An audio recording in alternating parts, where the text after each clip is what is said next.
Nung pong kayo po ay medyo bata-bata po, Madam Senator, meron pong lumigaw sigurado sa inyo. Yung Huwag na unang ho natin lumigaw sa inyo pasukin yung talagang diskusyon na yon. Mahaba ho ito. Mas mahaba po sa debate ng impeachment. ganito po yun eh. Tinapat nyo talaga. Ayaw nyo magtagal pa yun eh. At tama naman po yung ginawa ninyo. Ipinakita nyo sa kanya, pinaramdam nyo sa kanya talagang wala siyang maasahan kaysa mapagod pa siya. Sino ho Pero yun? ang sabi niya sa inyo, ang sabi po niya sa inyo, pwede bang ako kahit papano'y dadalaw-dalaw pa rin. Parang nag-MR. Nasa sayo yun, but that will not change my mind. Ganon din po yun eh. Ang Korte Suprema, sa ganitong, Mr. President, the very tenor of the decision, kahit na po sinabi niyang, oh sige, nasa sayo. Formality na lamang po yun, Mr. President. You are a trial lawyer too. Most of us here became trial lawyers. This is our experience. Huwag po nating pahirapan yun. Sana man lang kung ang decision po 8-7. Yun po pwede nating pagtalunan po eh. Wala po talaga eh. Mr. President. If I may, Mr. President, and I think that was a good analogy. Thank you for that. Napaisip niyo ho ako doon.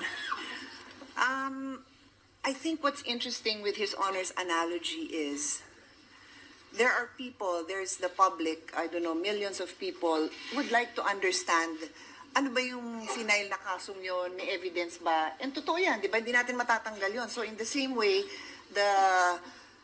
yung manliligaw na walang pag-asa, gusto din niyang malaman na ano ba yung chances, ano ba yung nangyari, bakit ba meron kang ganitong conclusion, can I convince you otherwise? I think that's what His Honor is trying to say. And I think the public really want to know. Let the record show na tawang-tawa po si Senator Bato sa likod.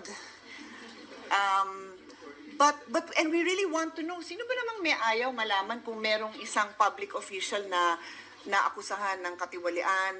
Lahat po tayo interesado doon eh. Whether mahal mo yung taong yon, whether galit ka sa taong yon, you want to know the truth. Kasi kung naniniwala ka na innocent yung taong yon, gusto mong mapatunayan niya na innocent siya. At kung galit ka sa taong yon, gusto mong mapatunayan na guilty siya. Di ba? But, meron tayong kinikilalang Supreme Court na nagsasabing, hindi nga dumaan sa tamang proseso. So, kumbaga siguro sa example nyo, baka hindi dumaan sa tatay ko, hindi nagpaalam ng maayos. Di wala naman akong choice, kundi sabihin na wala kang pag-asa. Baka naman may pag-asa, pero I have to follow the rules of my father's house na hindi dumaan sa tamang proseso.